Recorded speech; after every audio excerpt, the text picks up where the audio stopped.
যেভাবে সরকার চালাচ্ছেন, আপনারা জনগণের কাছে যান, 3 মাসের মাথায় স্বরাষ্ট্রমন্ত্রীকে ভুয়া ভুয়া শুনতে হয়।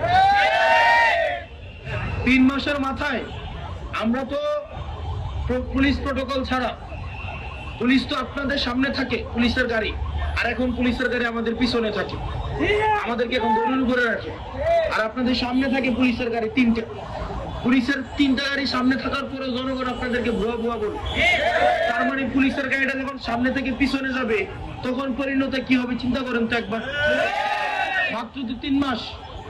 সুতরাং জনগণ কি চায় সেটা শুনেন, জনগণ কি চায় সেটা শুনেন। বিরোধী দলকে দমন এবং নিপীড়নের যে আওয়ামী পন্থা আপনারা বেছে নিয়েছেন, এই পন্থা কাজ করবে না। এবং গণভোট আপনারা 70% জনগণের বিরুদ্ধে আপনারা গিয়েছেন। আপনারা মনে করেন জনগণ বোকা,